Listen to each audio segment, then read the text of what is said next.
my goodness. It's just, it's been a whirlwind. What with, the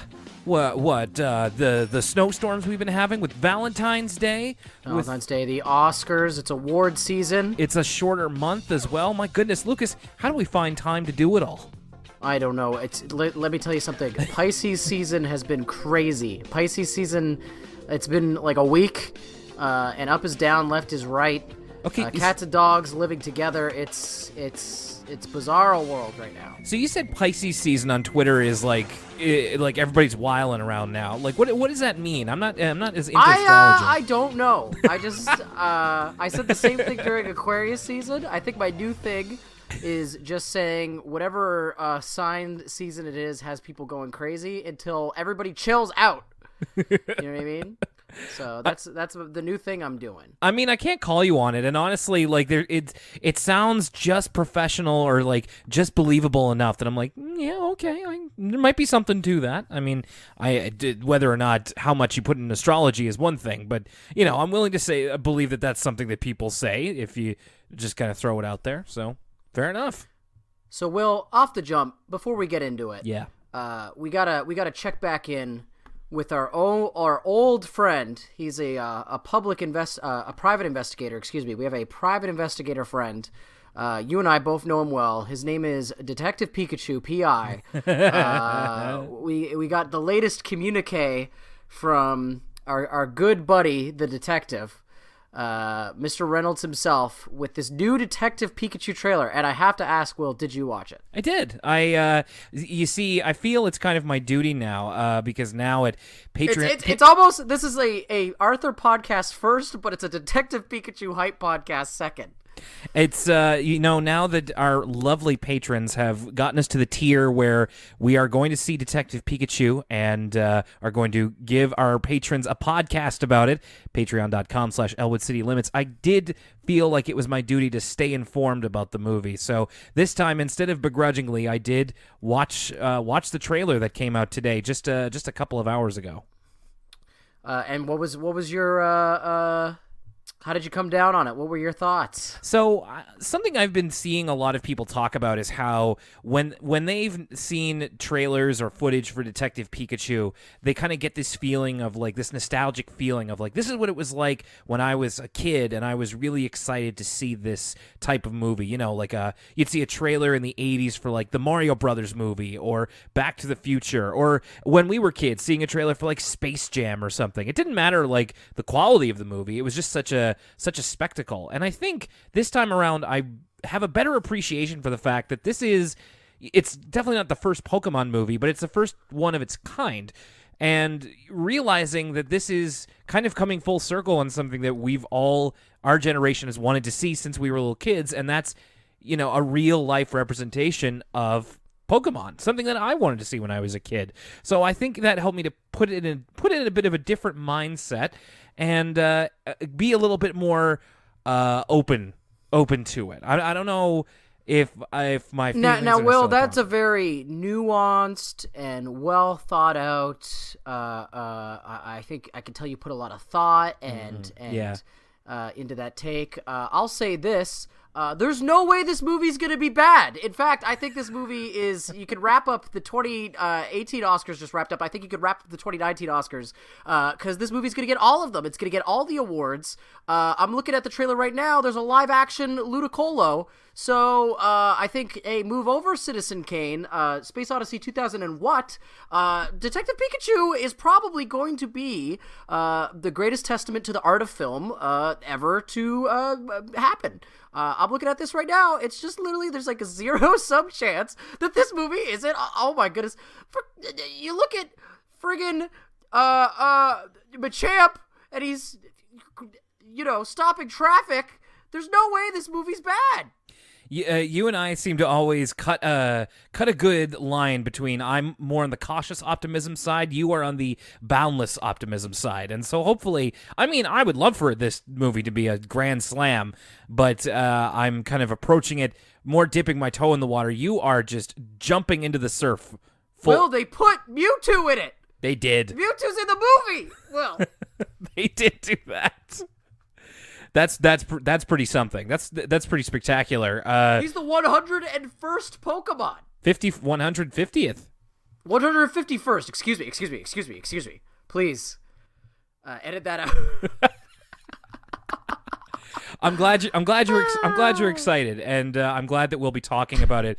And that's not that far away. That's a couple of months. Like I know. I feel like last time we checked in with our old pal Ryan Reynolds and the Detective Pikachu squad, it sounded like that movie was basically like it was so far away that I couldn't even conceptualize it. But now we're almost in the spring. And that's when that movie's coming out, so exciting stuff. That also leads me to something. So I think I posted this in the Elwood City Limits Discord, which if you're a patron subscriber, you can get access to. I was kind of thinking out loud about what our next kind of goal could be, because we have a really long stretch goal of like $3,000. If we get $3,000 a month, we'll buy virtualgoose.com, because that URL is really, really expensive. But somebody, I forget who, it might have been Crescent Fresh on our Discord, suggested that our next goal should be going to see the Sonic the Hedgehog movie, which is coming out later this year in November, I think. And I believe there's also going to be a Sonic the Hedgehog trailer that drops sometime this week, I think. Okay. I heard murmurs, so maybe that'll be the next thing, because that's another movie where like you'd kind of have to pay me to go see, especially once that trailer drops. Maybe we'll kind of wait and see what our reactions are to that, because if it looks great, then I mean I don't feel right charging for that. But if it doesn't, if it's not on the level of Lucas Mancini's view of Detective Pikachu, then there's going to need to be a little something to get me in that theater. Welcome to Elwood City Limits, everybody. This is in fact the episodic Arthur podcast, but of course we talk about a lot of stuff on here. My name's Will Young, and that is of course Lucas Mancini. Hello. Feels like we've been absent for a little while, so I just want to put this again at the front of the podcast. Last week we had a kind of special first time ever Oops All Mailbag episode. Oh, I should have called it that. Oops All Mailbag. Missed opportunity. Yeah, the mailbag, the podcast factory broke, and it's just mailbag. So that was because I actually recorded an episode on this Arthur episode that we're talking about today with a former guest of ours, Susan Velasquez. Love Susan. She's great to talk to. We recorded it, and unfortunately, we were not. The audio ended up being unsalvageable. It was pretty much unlistenable, and I could not think of any solution that would have made it better. So, once again, Susan, very sorry that we weren't able to use your audio. I do apologize, and apologize for the unscheduled interruption in our podcast schedule. So now Lucas and I are going to be talking about it. I will say this up front as well. The other thing is that as soon as I finished that episode with Susan, I highlighted all of my notes and I pressed backspace, and I don't have my notes for this episode anymore. So, Lucas, not to blow up your spot or anything, but you're not so much a take notes kind of person. You kind of watch the episode and keep it in your brain, right? Oh, I take notes, but there are things like Daily Motion sucks ass, and I'm DW, I'm 4. So they're not necessarily play. I feel like, I'm the you're the Kevin Kelly, and I'm the Steve Carino. Steve Carino of the Elwood City Limits podcast. So kind of this episode might be a little loose, a little it's gonna be like jazz. You know what I mean? It's about the Arthur episodes we're not talking about. Exactly. So I got the episode playing here on silent. Hopefully that'll help with a little bit of the play-by-play. But hopefully you folks at home watch the episode, and if you didn't, well, we're trying our best here. Extenuating circumstances. For sure. And once we get into more so Arthur and Los Vecinos, the reason I wanted to talk to Susan is because she is Mexican-American, and she did have some, unfortunately, very interesting thoughts about that episode. And some great observations on PBS in general in terms of their representation of Latin American culture, and I really feel bad that I lost that audio. I'll try to represent it as best I can and note when I'm using kind of Susan's thoughts, because I think that she really added to the conversation a lot. But let's get into it a little bit. I don't really have a jumping off point written down in front of me. It's all we're live here, folks. So it starts with the Buster Zone. Is what it starts with. That's right. We're taking a trip into the Buster Zone. The Boy Who Cried Comet. Arthur is giving the cold open in the style of the opening to the Twilight Zone, and it's like a Twilight Zone parody, which is kind of again. It's been a while since I think Arthur's predicted the future, but the Twilight Zone's coming back, right, with Jordan Peele, and it's going to be a CBS whatever their streaming service is called exclusive. Twilight Zone in the cultural zeitgeist right now. That's right.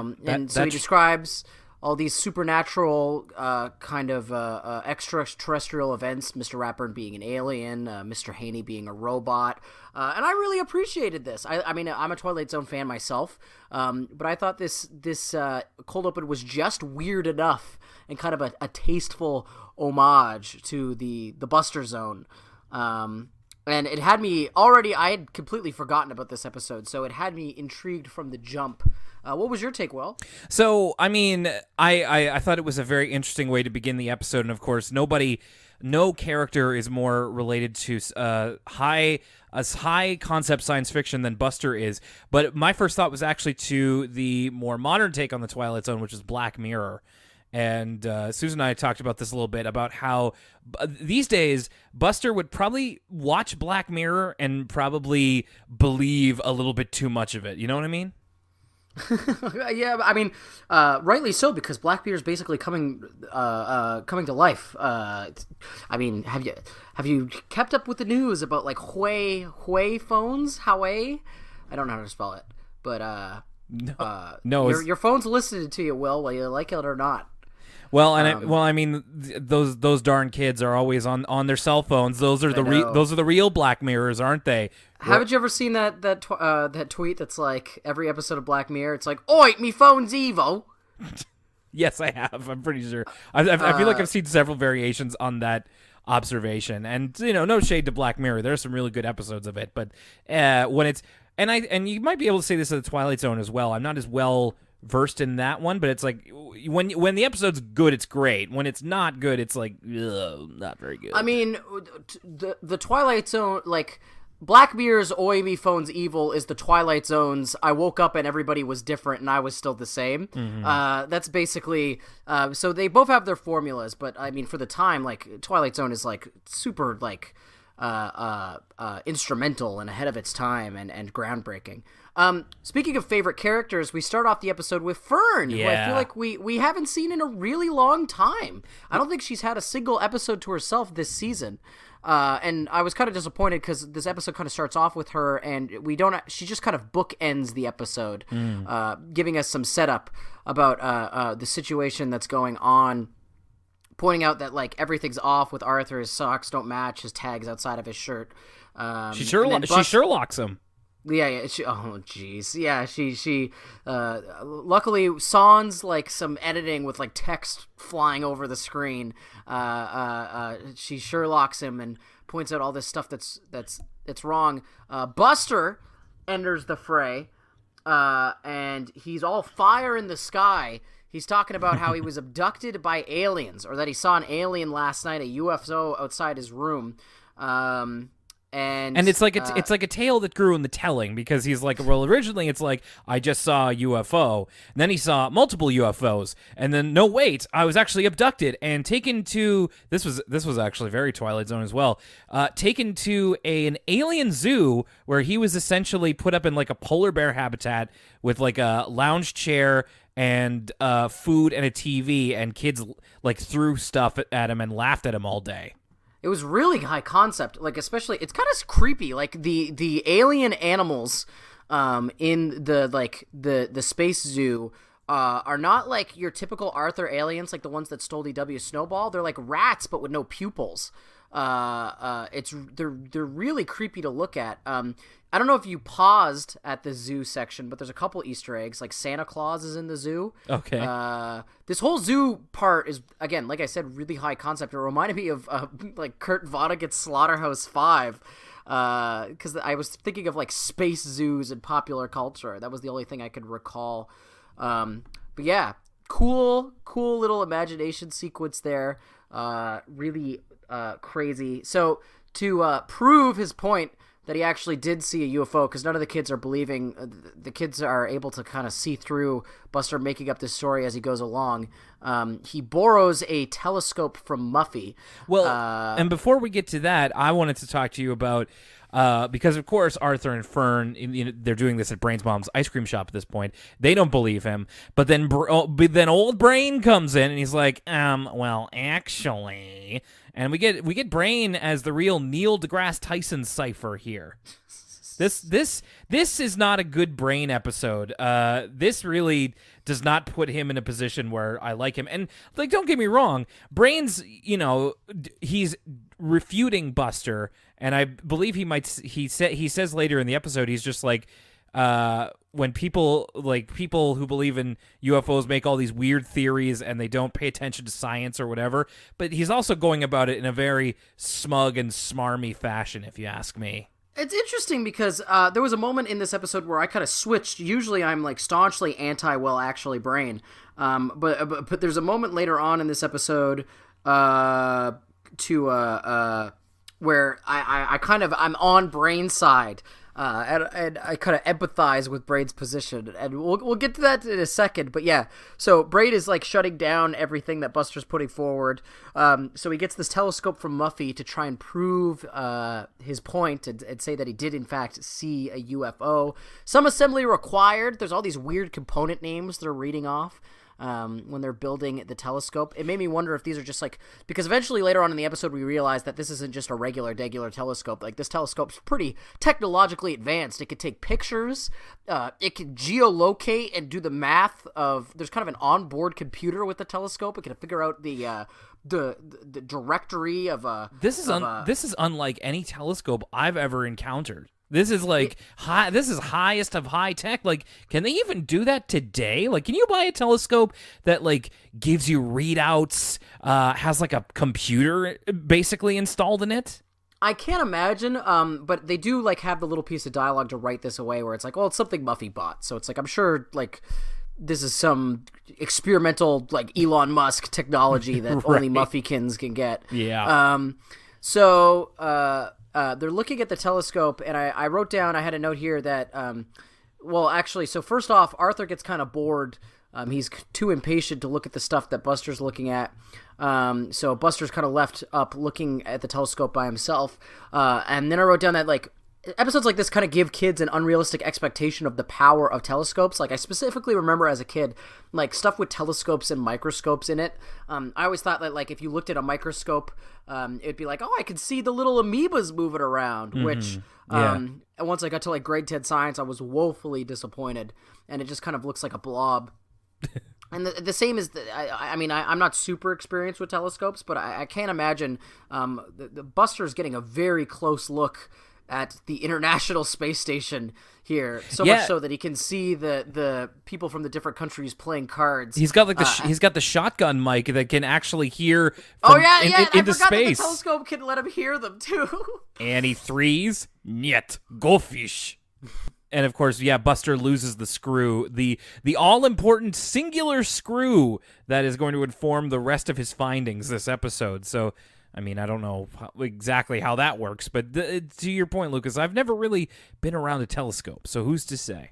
So anyway, Buster gets these like readouts. He's able to print pictures of things he spotted with the telescope, and he keeps bringing them to Brain as proof of alien life. One of them is again, this amazing advanced technology where like these unbelievably quality pictures in like the year 2000. This is really something else. Like, they spared no expense. Will, this is definitely 2001, and we'll get into that in a little bit. But I can say unequivocally that this episode takes place in 2001. All right. Which I believe it was its original air date as well. So there's a picture of Jupiter, a picture of like a fly's leg, which Buster's certain is an alien. Now this is where sort of I kind of empathize with Brain, because Buster is like kind of hounding Brain at this point. Like he keeps asking him. Brain is saying, I don't know if Brain's being hyperbolic, but Brain says every 5 minutes Buster's sort of coming to him with new evidence of aliens. And so Brain kind of pulls a Google it, honey, where it's like, it's not my job to inform you, sweetie. Like he tells Buster to read the book about basically space himself. Yeah, astronomy. Astronomy. I see. I got the Pisces season on the brain. I keep almost saying astrology, and I'm like, which one's the real one? I shouldn't have started off by asking that question. Now we're just both gonna get confused here. Yeah. But Buster does all of the calculations. Like he notices something that he initially is like, it's probably nothing, but he finds out it's actually a comet, and he traces its kind of trail for several days, then inputs the data into the computer, and the computer says that it will collide with Earth in like 30-something days. And this is where Buster goes off the deep end, as only he can. From this point on, I think this is where the real magic of this episode happens, because we have this incredible scene where Buster's talking to his mom, and he asks, I'm laughing just thinking about it. I got a really big kick out of this. Buster's talking to his mom about what would happen if a comet hit, and his mom basically describes like the heat death of the universe. It's like, oh, well, it would be a second, as casual as it would be if he had asked her what the weather is going to be the next day. She's like, oh, well, it would be a second ice age. Some people think that that's what killed all the dinosaurs. Yeah, and Buster's no-selling of the fact that, as far as he's concerned, the world's going to end in 30 days. Like, Buster's reaction is incredible here. I agree, and he like eventually you're right, he's no selling it on the surface, but then he's like putting his spoon in the oven, he's putting the rest of his Jello in the fridge, and instead of good night mommy, he's like night good mommy. Like his brain is broken. He puts on his pajamas backwards, and I feel like there's a moment just as he's taking his empty bowl of Jello and he's walking towards the screen, like the dead eyes that Buster has, and he's like, I think I'm gonna go to bed. Like he's just like, he's trying to no sell in front of his mom, but like internally, like he's like freaking out, and it's like it's not a vibe we've really seen from Buster yet. Like it's a very unique performance here in the way he's animated and the way the voice actor is delivering the lines of like, okay, he puts his bowl back in the fridge, and then he puts his spoon in the garbage, and then he's just like, I'm walking towards, don't worry about me, I'm walking towards my room. I just can't believe that like Bitsy wouldn't know her son well enough to like not be so flippant about like potential cataclysmic results. Like even if he's just asking hypothetically, like you got to know that he is going to be obsessed about this, and it's just the way he is. He's going to immediately immediately head to the doomsday scenario. I also got to ask, Will, like, let's say Buster's right, because with all the data we have here, if you didn't know about the screw, you would assume that Buster is actually correct, and a meteor is on a comet's on a collision course with the planet. Are these the highest stakes we've ever seen in an episode of Arthur? Like, could literally be. We're talking about a global catastrophe. There was when Pal was going to get sent off to a farm to die. Those were pretty high stakes. I'm trying to think of some other like uniquely high stake episodes. There's one episode where they possibly get eaten by a bear at the end, and it's kind of left up to the imagination. Like their lives are on the line, but this is potentially the lives of everybody on Earth. Yeah, so this is like Armageddon, like Bruce Willis, like these are the highest stakes we've ever seen from Arthur, and Buster's like reacting accordingly as he puts his shirt on backwards and is sort of chanting to himself, "The comet is coming. The comet is coming," and it's so kind of like ominous, and I love this. And we get this dream sequence here, and this is like I was very happy to speak with Susan, but this I kind of felt I really wanted to know your thoughts on this, because we seem to have ourselves a little bit of a tradition. First, it was the representation of President Bill Clinton. So in the White House. I remembered Slick Willie showing up in an episode of Arthur. That is something from my childhood. For sure. When I saw this next scene, I was watching this in the common area of my college, and I gasped out loud from like I was like, okay. When I saw what was getting set up, I was like, they're going to do one of two things. It's just going to be Bill Clinton again, or it's going to be, because sometimes they'll have like one of the Arthur characters like Francine or Muffy or Arthur be grown up and they've grown up to become the president. The last thing I expected was newly elected President George W. Bush as an Arthur character. George W. Bunny. That's how he's represented here. And so yeah, what do you think? What do you think about being my VP? and we do even get like a Sam Rockwell style performance of just he turns around to his seat and is just like, we gotta call us Bionic Bunny. Like it's different than the Bill Clinton, which we both thought sounded like kind of like Hank Hill, and this is definitely just like as Texan as it gets, like Bionic Bunny. Bionic Bunny. What do you think about getting Bionic Bunny on the campaign? No, this is incredible. And so they call Bionic Bunny in this fantasy sequence to stop the meteor. He grabs it by its like flame trail, which. Neil deGrasse Tyson, come on the pod. I think the science of this is questionable. But yeah, this dream sequence ends with Bionic Bunny failing and the meteor, like, again, going towards... I wonder what kids thought of this Arthur episode, because I know, like, weird things scared me when I was a little kid. As an adult, I think this is really kind of awesome, how high the stakes are. But, like, from the alien zoo to, like, literally, like, as like... A world-ending event. These are things that are pretty scary to little kids. So even real or not, I wonder how they dealt with like some of the more adult concepts of this episode. I know I appreciated them, but I wonder how kids would react. Well, I think at least that you can assume that they will make the because when I was a kid watching this, you can make the kind of leap of just, it's just Buster having a nightmare. It's like, this isn't really happening. Not all of our beloved childhood characters are going to die in a fiery apocalypse. It's just I didn't put through and two together that the screw missing was what was making the computer misread the comet. So at this point, not having remembered this episode, I wasn't sure. Obviously I know that there wasn't going to be a real comet, the world was going to end. But with all the information I had going forward, I kind of assumed like Buster was right at this point. So it's pretty crazy when you think about it that way. Buster's he's got his Vince Coleman moment right now where he is running around the school with a bike helmet on, trying to warn everybody that a meteor's coming. I guess for our American listeners, his Chicken Little moment. Come on, Buster! Come on! there are 500 students in Lakewood Elementary. I've got to save them.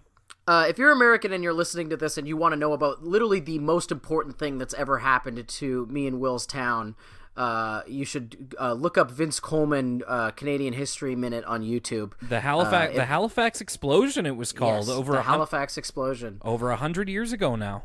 The largest man-made explosion prior to Hiroshima. Anyway, so no one's believing Buster.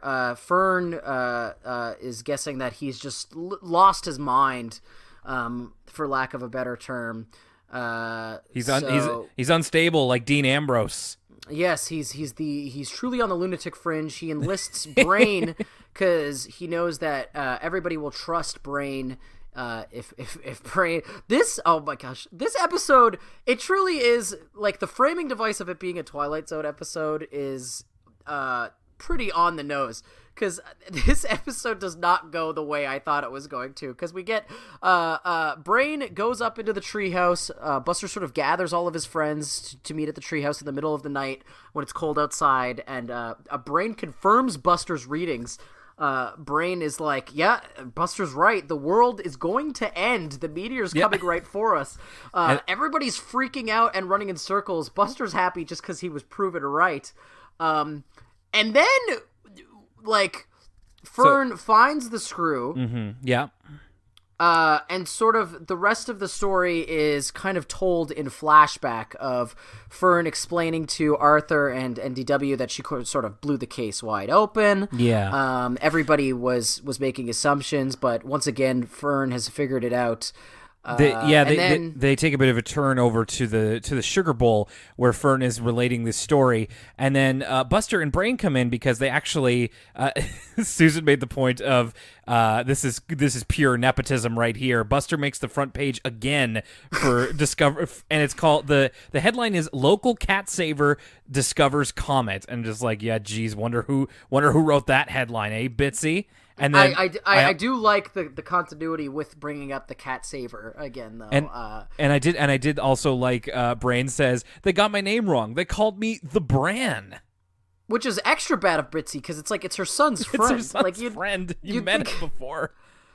But then we have, so again, I talked about how this episode contained the highest stakes of any Arthur episode ever. I also think we've come down on the weirdest ending in any Arthur episode ever. Not since we watched a louse draw his last breath. Yeah, no, I thought that was the weirdest ending, or maybe the ending where they possibly got eaten by a bear. But then we sort of have our Men in Black 1 moment where we realize we're not watching Arthur at all. We're watching a show being put on by aliens. All the Arthur characters removed their like latex heads, and they're aliens on a set. This isn't the Arthur gang in the Sugar Bowl. They're filming some sort of alien television show on the moon. And see, this might have scared me when I was younger. Like, it's insane, Will. It's nuts. It's literally the Arthur characters pulling off of their faces and their aliens underneath. And you could make the assumption that, like, this is what it's always been. Arthur is a television show made by aliens. If you consider this episode canon, yeah. Every single episode of Arthur is a bunch of aliens wearing masks putting on a TV show, which is absolutely, like, to consider this, we have to reevaluate this entire podcast. I'm surprised people don't talk about this all the time. Like, I'm surprised with all the Arthur memes that we haven't gotten down to the Boy Who Cried Comet's ending, because it's literally, like, this is like the level of, what was that show where the whole show was in a kid's dream the whole time? Like that Saint Elsewhere. Yeah, this is like Saint Elsewhere levels, or like Roseanne is in a coma levels of, like, you have to literally reevaluate the context of this entire show if you're going to take this episode as canon. Yeah, imagine if this was like the series finale. For all I know, it could be. I don't know. Yeah, it's like in Camp Laszlo in the last episode when you realize the camp counselor has actually not been a camp counselor the whole time, and he, like, kidnapped the real camp counselor and stole his identity. It's like, if this was the last episode of Arthur, it would be in, like, a ton of YouTube videos that are like craziest cartoon endings.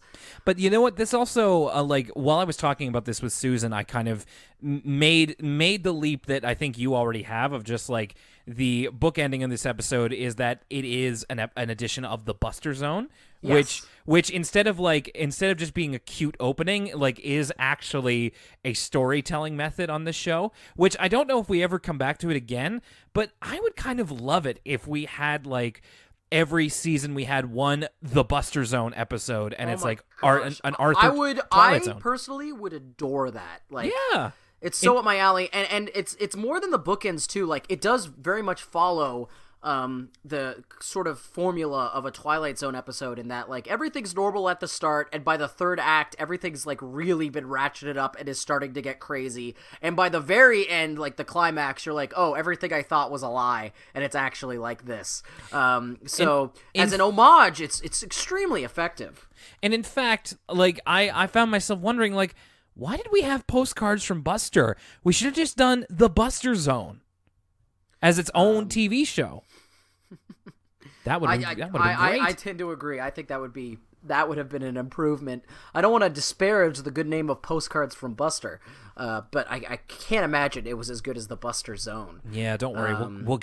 We'll get there very soon, sooner than you think. We'll get there.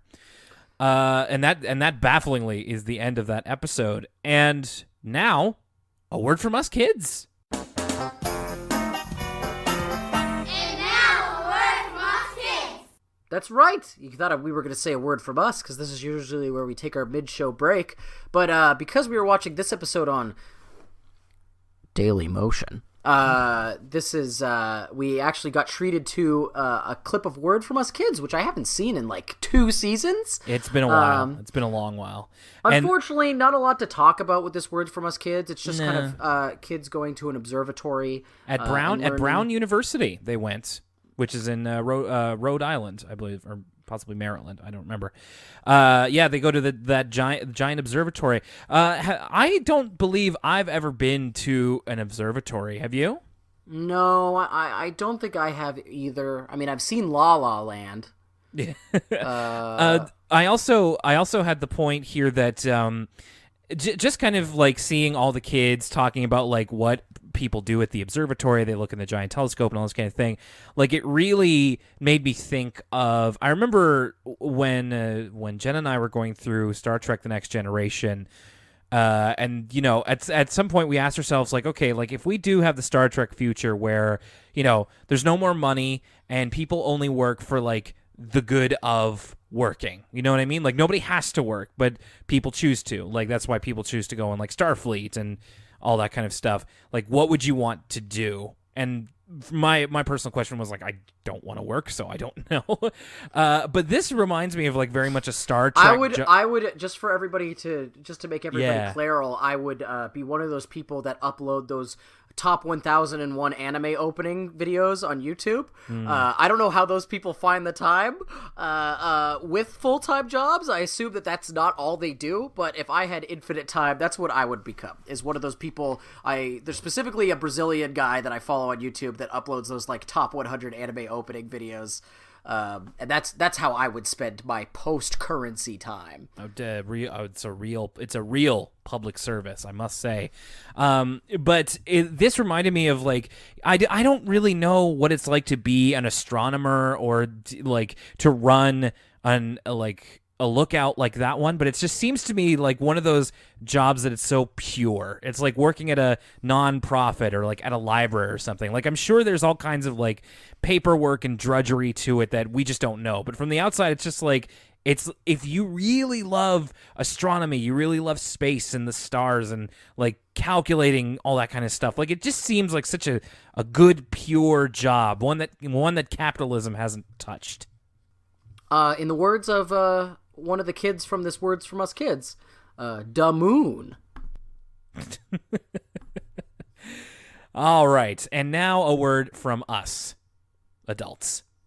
Hi there, Elwood City Limits listener. Just a quick note here from your buddy, your pal, Will Young, that this show is supported by all of you listeners, just like you, by the following ways: Facebook.com/Elwood City Limits, Twitter @ECL Podcast, Tumblr, ElwoodCityLimits.tumblr.com, and Instagram @Elwood City Limits. Drop us a line on social media. We'd love to hear from you, and give us a like, a heart, whatever it is. Email elwoodcitylymits@gmail.com. You can get your email read here on the air. Just send it to us and let us know what you think of the episode, of the show, of anything in particular that we might have talked about or that's on your mind. And you can find the podcast by going to elwoodcitylimits.libsyn.com, and you can find it at your local podcast provider. Now, if the show is not on a service that you use all the time and you'd like to change that, make sure to drop us a line and we will get it on there as soon as possible. All right, let's get back to the episode now, already in progress. And now, back to Arthur. And we're back. All right, so we go from the interstellar, like the out-of-this-world wildness, to Arthur and Los Vecinos, decidedly more grounded, let's say. And well, I do wonder, Lucas, is there any particular way that we want to remember here in the cold open Mr. Sipple? So I've thought about this. Mr. Sipple usually would be disqualified from being throwaway character of the week because he actually has appeared in more than one episode. Yep. And therefore isn't a throwaway character. But the show is literally throwing him away as he is moving away, probably to never be seen again. So I think this is like it's like when the Oscars gives a Lifetime Achievement Award. Mr. Sipple, a Lifetime Throwaway Character of the Week award, has earned. Goodbye to Mr. Sipple. And now I want to get into this. So I have a fan theory about where Mr. Sipple is moving to. Okay. I have a feeling that Mr. Sipple is a Scientologist. And that's why he's so obsessed with like nautical stuff. What are you? Is because he's in the like I don't know how many Scientology documentaries you've watched. I can't say too many. Okay, maybe they're maybe way one. into wearing like Navy uniforms, and like there's a lot of like nautical like imagery and like symbology in Scientology, because like L. Ron Hubbard was way into like running houseboats and maritime law and stuff like that. Mm-hmm. So I think Mr. Sipple is trying to get his thetan levels up, and he's going clear, and that's why he's vacating the premises and moving away. Well, I liked this cold open a lot because, like you said, Mr. Sipple has been in like maybe 2 or 3 episodes and entirely as a background character, like a one gag character. And here we get like what it's like to have Mr. Sipple as a neighbor. And you're right, he's very into nautical themed things. Like he wears barbecuing fish. So when he's barbecuing fish, Arthur like remembers like waking up in the middle of the night. He's barbecuing fish. Mr. Sipple sees him at his window and he picks up one of the fish and goes, "How about a little midnight snapper, lad?" Which is my line of the episode. I howled at that line. He's also singing what I found out to be, so DW's Crazy Bus is interrupted by Mr. Sipple singing in the shower. It's a sea tune called Jack Was Every Inch a Sailor, and it turns out that it originates from Newfoundland and Labrador. Oh, whoa! That's so cool. Almost neighboring province to us here. Maybe Mr. Sipple, like, I wonder what else does he know? Does he know, like, heave away? Does Mr. Sipple know about the Rattling Bog?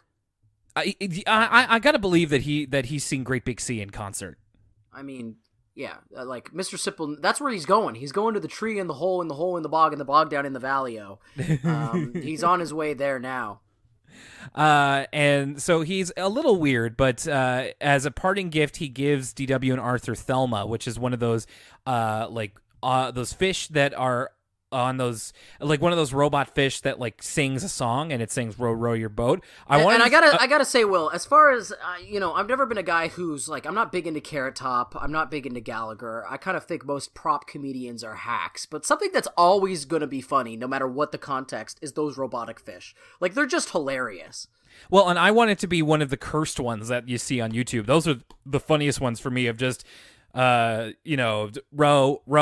your boat gently down the aim, like really wild with it. But no, it's perfectly functional. In fact, DW takes it on as her pet, even though it's not real. And Arthur's like, it's not a pet, it's like a singing fish. And DW says, you're just jealous because you have to walk your pet. Mm-hmm. We also begin the episode in earnest with a staring contest between Arthur and DW. Have you noticed that DW has a really good win-loss record against Arthur, like in everything? Like a common storytelling device is Arthur doesn't want DW to tell everybody that she beat him at something. Like, it happens a lot. That actually gets addressed later on in this episode when you think about it. I will say this, DW has a great line, and this one specifically is for adults. I barely caught on to this, but she refers to herself as the Stair Master, which is like a really subtle joke. So after the staring contest, Arthur notices that Pal is interacting with a dog they haven't seen before, and it turns out that it's Amigo, who is the dog of the oh my gosh, their last name. Oh my goodness. See, this is why Will takes the notes, is because I write down stuff like, the dog is so cute. Not important, pertinent information like, what is this family's name? To the Arthur Wiki I go. Yeah, sorry about that. It's I watched this episode less than a week ago, so you'd think I'd remember. And I watched the episode today. I remember most of their first names. In fact, I remember pretty much all their first names, but their last name is escaping me right now. New neighbors, the Molinas. The Molinas. Thank you very much. The Molinas family. The Molinas, yes. So they are their new neighbors. They meet Ramon, who is the father, and he invites them over. He mentions that he has a daughter named Visita, who is 3.5, and we get DW's kind of character moment for this episode where she is able to lord the fact that she's 6 months older than Visita, and is just like she's gonna need somebody to show her the ropes. Yeah, she says 3.5. I remember when I was that age, so innocent. It's pretty funny, and they also have an older son, Alberto, who is 13, and Arthur notes that he is 5 years older than him. So they at this point there's pretty much going to go over to have dinner with them at some point. Arthur and Buster are watching Alberto from Arthur's room, and they notice that he's doing kendo, which is the Japanese art of stick fighting, to put it in very, very white terms. Yeah. You might have seen the Sandman. Yeah. do some kendo. That's the first thing I think. That's the first thing I think of when I think of kendo. I always wanted to do kendo when I was younger. Was it because of the Sandman? And, it was no. Actually, it was because of Cody in Digimon Adventure 02, the second season of Digimon. He and his grandfather. He and his grandfather do kendo, and I always thought that looked kind of cool. It's not like karate or kung fu that involves your whole body. It is more like sword fighting. So DW is sort of imagining the life she'll have with Visita, about how she'll be able to lord over the fact that she's older for once. And she kind of sums it up when she says she'll talk and walk and she won't live in my room.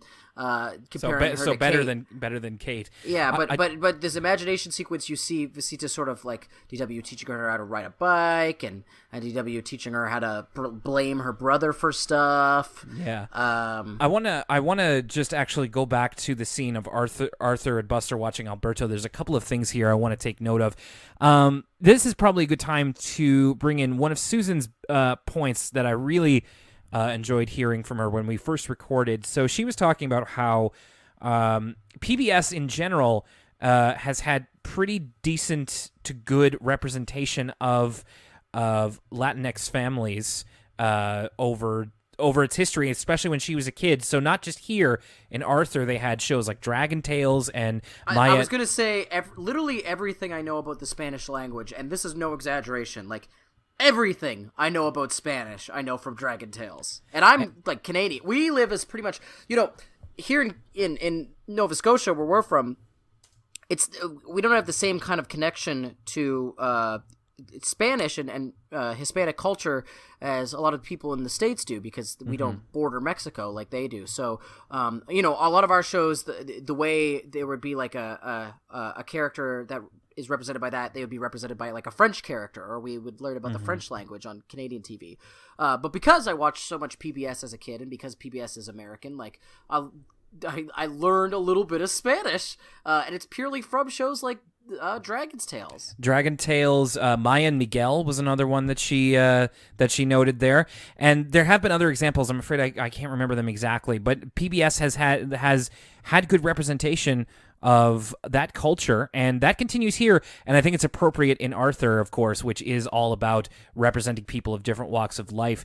I wanted to talk about it here because Susan also mentioned that the fact that Alberto and his family are not like stereotypical. Like, it's interesting that Alberto practices kendo, which is like a Japanese martial art, and not like, they're rarely, if ever, like, stereotypically Spanish, or they're from Ecuador. So, there's nothing that really, no real big signifiers but there are like influences of how those characters act towards other people that does lay that groundwork, and of course we see that throughout the episode. So it's a very good light touch, and this is kind of Susan saying, not just old white me, but I was really interested to hear that from Susan. I'm glad that it kind of put that across. The other thing here in this scene I want to talk about is that Arthur, he says that like they're watching Alberto, they think he's kind of cool, but then Arthur is immediately like, he probably not wants nothing to do with me. He's 13. There's no way he'd want to hang out with me, which I thought was very, very mature of Arthur. When I was Arthur's age and I would hang out with my cousins who were like 5 to 7 years older than me, I thought they were the coolest people alive, and I wanted to be around them all the time. I was not cognizant of the fact that probably the last thing I wanted to do was hang out with a little kid. Well, I mean, don't speak too soon, right? Because Arthur kind of fits that mold later on in the episode. That's true, but when he sort of lets his guard down, and when they go over to the family's house, when he takes a dispassionate view of it, like it's incredible how like right on he is about like just trying to stay out of Alberto's way and not bug him, at least at first. And I also really liked here. Arthur says like, it's like, you never know, he might give us a wedgie or something, and Buster's like, what's a wedgie? And he's like, I don't know. And it reminded me of I don't know if this is true for your childhood as well, but it's like a lot of the like stereotypical bully stuff I knew from TV more than like actual experience. It was just funny seeing Arthur and Buster's privilege at work here of just like they are bullied at times by like Binky or the tough customers, but like they're more menaced, if anything. Like they're never like we never see them get a swirly, we never see them get a wedgie, and like that never happened to me either. But I was always lived in fear of it because like like Lance on Sticking Around like always gives Bradley a wedgie, so I was. But it never happened to me because I'm a very fortunate and privileged child. So as Arthur and Buster are, so I thought that was a very funny kind of dalliance for them. I know. I guess it kind of shows that like all those shows and stuff were written by people who grew up and went to school in the 80s. You know what I mean? I feel like that's like all of that stuff probably actually was as rampant as it is in TV in the 80s. But now it's like I wonder like. Once the Zoomers are old enough that they're going to be writing TV shows, it's just everybody going to get cyberbullied on TV like nonstop. They probably already are. I don't watch a lot of current kids television. I'm sure like something like Gumball has addressed that a little bit, or like OKKO, or Steven Universe. I couldn't tell you though. I feel like we're probably already hitting that at this point. I really liked this when the Reed family are heading over to the Molinas. Like there's a whole lot of it's a very real moment of like there's a bunch of crosstalk from Arthur and DW. They're both kind of like whining and complaining. Arthur has a line here where he's like, the only people who wear bow ties are nerds and waiters and that science guy on TV. Oh, I didn't catch that. And then mom kind of is just like, all right, would you stop? It's like, this is going to be fun, okay? And she even like has a thing with dad where she's just like, if I pull my ear, then the kids are tired and we have to go home right now. And it just seemed like, very real. It's like the scene from Seinfeld where Jerry and Elaine go to that party and they have like the signal. Where if they start patting their head, it's like, okay, come rescue me from this conversation. Mm-hmm. It just communicates. It's very real in a way that we almost don't see the family relationship with Arthur and his parents. But it turns out that like their fears are pretty much unfounded. They get along almost right away. Did you notice here, especially in this dinner scene? They did this in the last episode we talked about where, they put a bit more clarinet into the background music because it was a Binky-centric episode. Now with the Molinas, there's a little bit of like pan flute almost, or like I didn't notice this. Traditionally more Latin instruments that are put into the classic Arthur tunes. I really liked it. I thought it added a lot. No, I must have missed this. This is the things you lose watching this in the common area of the Nova Scotia Community College. Yeah, fair enough. And so it turns out Ramon is, I believe he's not a caterer, but he's a chef at like a restaurant, or he owns a restaurant or something like that. And so he and David talk shop a lot about like food and all that kind of stuff. Yeah, Arthur's dad is so sort of what happens here is that everybody becomes kind of smitten with with the exception of DW. So Arthur sort of thinks Alberto's really cool. They bond over Alberto having like a bunch of Bionic Buddy stuff. Arthur's dad is bonding with their dad over food. We don't really get almost anything on the mother. Like I don't even think she gets a name, which is kind of too bad. Although Susan pointed out to me that her and Mom are talking about a glass bird that Mrs. Molina owns, and that's actually a reference to Arthur's Perfect Christmas because because Mom is talking about like I had a bird like this, but the kids broke it ... And so I thought that was very interesting. I also want to put this in here for Susan. She was the one who really came forth with like how Visita you said how like DW is not very smitten with her. In fact, she's nothing like she was expecting, because Visita has the utter confidence and positivity of a little girl, and I thought that was a really cool counter to DW, who's often very like sardonic and sarcastic and bossy and all this kind of stuff. And Visita right away like makes a beeline for her and is just like, "I'm Visita. I'm 3.5, and you're gonna be my friend." And so instead of DW teaching her how to play things, like Visita like beats her in all of her games, and she's just having a great time just being herself. And no, Visita and Alberto both rule. Like Visita rules because she's like, her character design's adorable and she's just got that infectious positivity. And then Alberto, like, even though he's a 13-year-old, I'm like 24. I'm just not supposed to think a 13-year-old's cool, but Alberto does kind of ooze cool, the way he keeps his hands in his pockets and his like blue crew neck sweater, his like sick haircut. There's just something cool about him. Do you want me to blow your mind right now? Oh, you hit me with the business. So the voice of Alberto is the voice of Carlos from the Magic School Bus. Whoa. And no one's cooler than Carlos. Absolutely. Carlos got jokes, you know what I'm saying? The voice actor, oh my gosh, I'm forgetting their name, but they're a Canadian actor that we've seen on a bunch of stuff, like probably on a Goosebumps or Are You Afraid of the Dark? As a kid, got a lot of work, and this was part of it, because Arthur does primarily cast Canadian. His name is, I'm doing the Daniel DeSanto. That's his name, and I believe still acting to some degree. Anyway, I loved that connection when I found it out. But you're right. It's like Arthur is dreading going up to Alberto's room because he thinks that it's going to be all rock music and posters of girls. But it turns out, yeah, he's a huge Bionic Bunny stan. I mean, who isn't? So they bond over Bionic Bunny. Alberto even goes as far as to give Arthur some Espanol Bionic Bunny comics.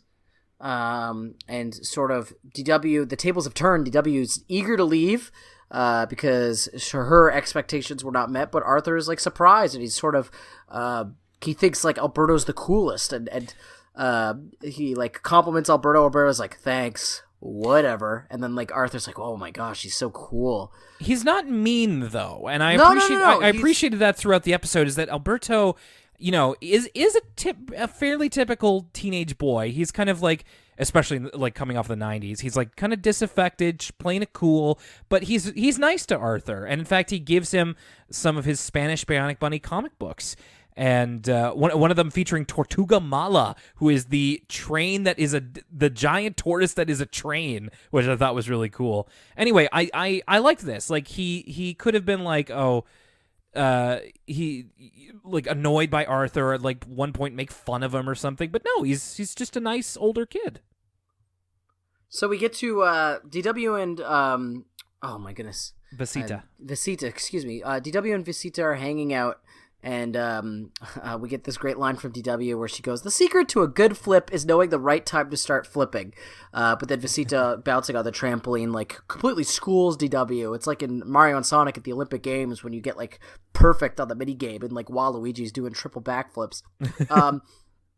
Arthur gives Alberto a Bionic Bunny walkie-talkie so he could always call him. And then this is where we first get the seeds of like, oh, I think Arthur might be annoying poor Alberto, because Alberto's like, oh, cool. Well, he humors him. Well, like you said, yeah, Arthur, when he leaves their dinner date, is very enamored with Alberto, which is completely understandable. I was like that with older kids when I was his age too. But yeah, he gives him this Bionic Bunny walkie-talkie, and then he keeps calling him because he needs translation on the Spanish, and it's even for like what does L mean? And it's just like, oh boy. But Alberto, like, again, to his credit, he just kind of suffers him patiently. He never really like, dogs on him or anything like that. I found this part kind of hard to watch because it's kind of really annoying. Like, I understand where Arthur's coming from, but I also really understand where Alberto's coming from, where he's literally trying to do his algebra homework, and Arthur's like asking for a line by line translation.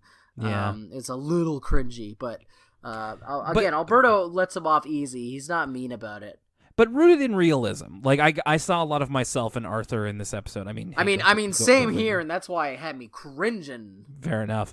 And DW hits her last straw with Visita. She one of the things is that she wanted to teach Visita all of her games. So DW wants to teach her Tower of Cows, but then she goes away for a second, and Visita has successfully stacked all the cows. And again, she is Visita, not trying to be mean or antagonistic. She's just you told me to stack all the cows, so that's what I did. And DW's like, no, you were supposed to let me teach you how to do it. There was a whole order to this that Visita wasn't aware of, but DW had already hyped herself up for. And I think it's a great kind of wrinkle to DW's character. It's just as soon as she has authority, she has a very specific way she wants things to go. And if they don't, then she's, it's not going to be happy. There's a point where Arthur hears them having the Molinas having a barbecue in their backyard, and so he's very excited because he's like, "Hey, the Molinas are having a party in their backyard. Are we gonna go?" And they're just like, "No, I think that's just some of their other friends or something like that." And Arthur's a little hurt. Him and his dad. I wish we had seen more of Dad Reed being enamored with Ramon as Arthur is with Alberto, because they're both over by the window watching from the fence, almost like Homer and Flanders style. And Arthur's like, I wonder if Alberto's showing off his kendo moves, and Dave's like, oh, I wonder what kind of seasoning Ramon is using. And then Mom closed the window. It's like, oh, let's go to the movies. Let's not be here right now. I thought that was great, but I wanted to know more about how cool Dave thinks Ramon is. No, that was awesome. And even the way the scene is framed, how they're standing next to each other, gazing out the window, oh, I wonder what they're doing. Yeah, almost mooning over them. Yeah. We get this episode is remarkably there's not a whole lot of conflict in it. There's a thing here where DW says, they didn't invite us probably because you're always bugging Alberto, and Arthur's like, I don't bug him, do I? So he's kind of a little gun shy now. But Alberto comes to see him later on, and he's dropping off leftovers, and it turns out that the Reeds weren't invited because it was Alberto's family from out of town that they were entertaining, his grandparents and his cousins. So Arthur was a little hurt by that, but then Alberto extends an olive branch by giving him a Spanish-English dictionary, which again, I think that's a really classy touch of just not having Arthur, getting Arthur off his back a little bit, but also doing it in a very nice way. So that, later on, Arthur doesn't know what is it, Conejo Bionico is saying, but he looks in the Spanish-English dictionary. Tatengo means I've got you. So I thought that was a really nice touch. And we also get a little bit here where we have Visita is every bit 3.5, where she freaks out as they're eating dinner outside of just the peas are touching the potatoes. So this reminded me of, I saw a post the other day from some clickbait site about an adult food separator, it was oh, if you're one of those people that don't like your food touching, yes, buy this plastic monstrosity. And it reminded me of this. Yes, I saw that thing too, and it's all multicolored and stuff like that. But then DW immediately springs into action and separates the peas from the potatoes and saves her. It's very dramatic, and Visita's like, "How did you know?" And just I've been 3.5 once, kid. I've seen it. I've seen it all. It's very cute. And then Visita was always kind of happy to be with DW, but now DW, she regards her with the awe that DW was looking for in being an authority figure. So we kind of come full circle on that a little bit.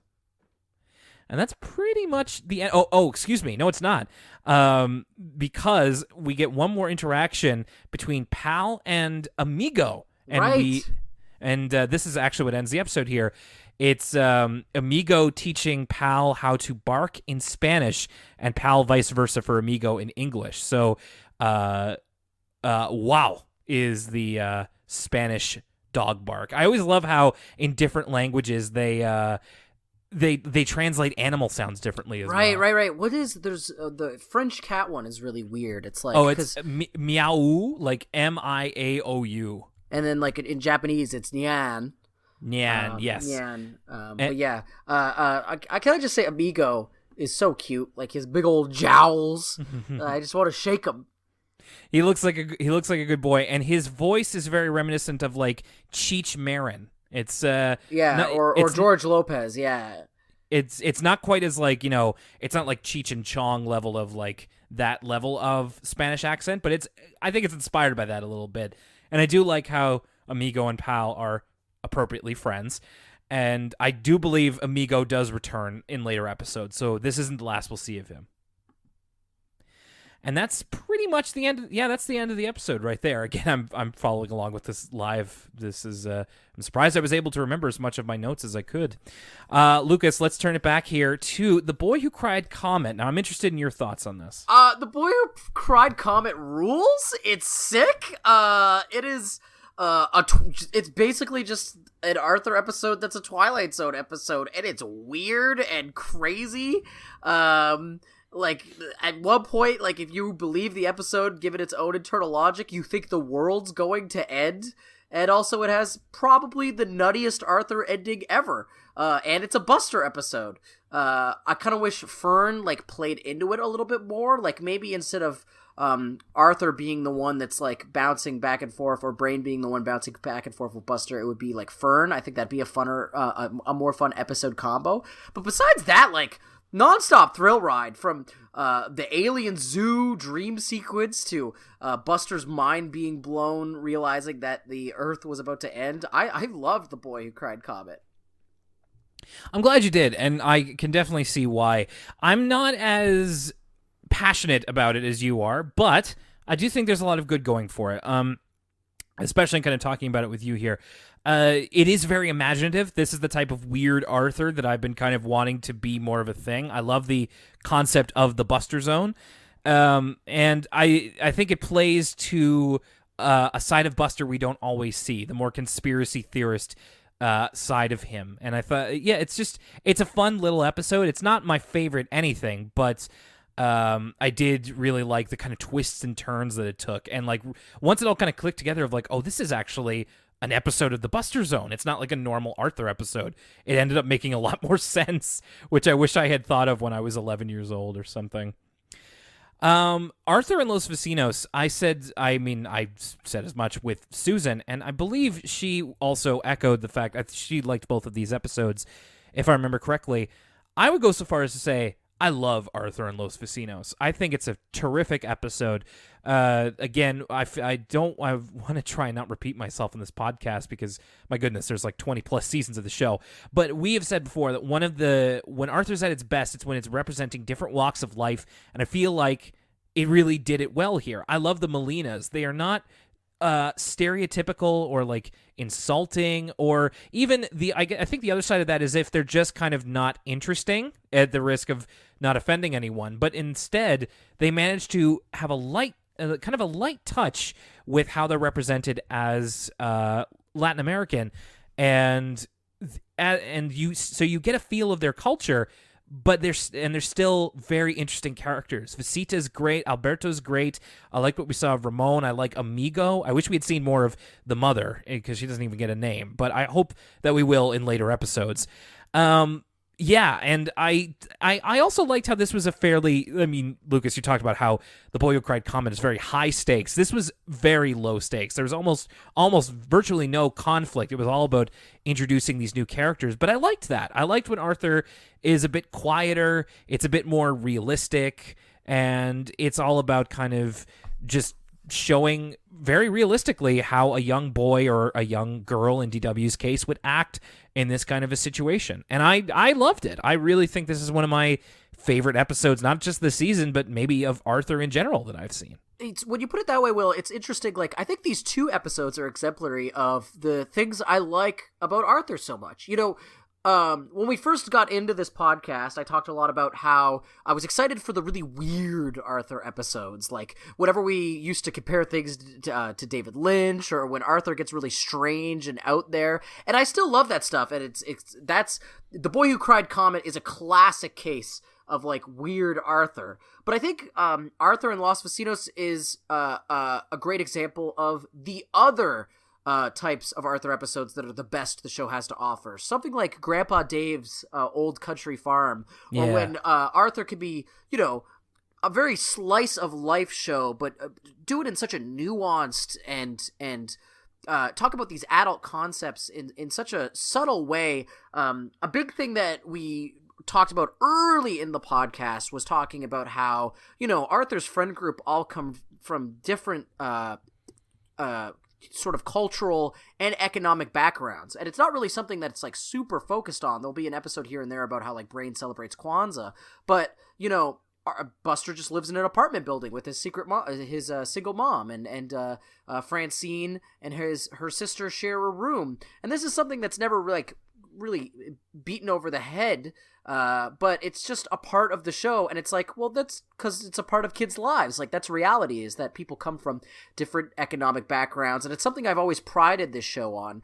And I think Arthur and Los Vecinos is sort of exemplary of that aspect of Arthur, and how it's so good at tackling things like cultural differences, or just like the experience of being a kid and having someone else be different, or from a different culture, or from a different economic background, and how normal that is. And it's not even the crux of this episode is that their cultural background is different. It's more so that their age is different, or in DW's case, that she expects one thing and gets something else. So the fact that it's done so well and so nuanced, again, I think both of these episodes together are just examples of my favorite stuff of Arthur. The really well done slice of life stuff that is just so unique for kids' TV, and then the really weird stuff that I just am delighted by and find so entertaining.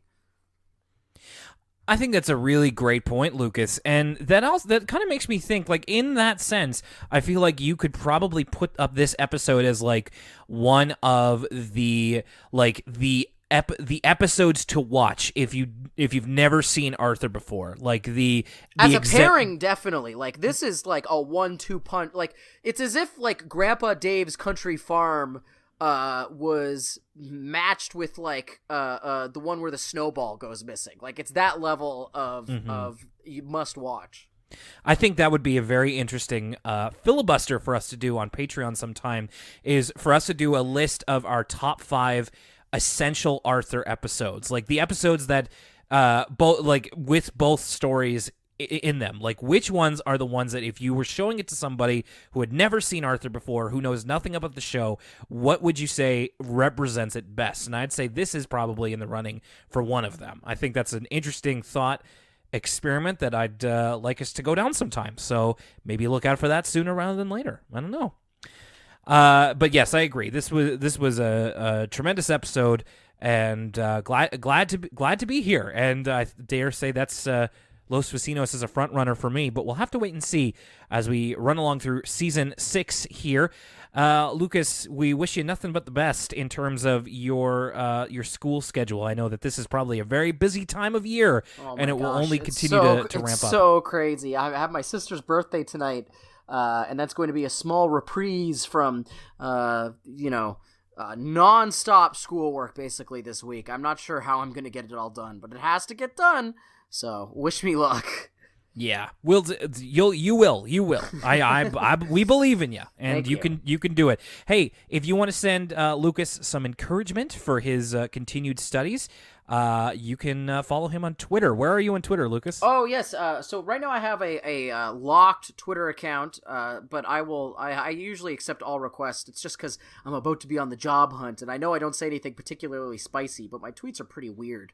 So that's why it's locked. But I accept all followers. It's at Lucas_Mancini, a.k.a. the Dartmouth Daimyo. So at Lucas_Mancini is the @ I would love to see you guys on Twitter. And hey, email the pod. I want to know what you thought of the The Detective Pikachu trailer. We got to keep this Detective Pikachu discourse coming until me and Will eventually go see the movie. Big time. And of course, if you are a patron, go on over to that Discord. Let's get some chat going on here.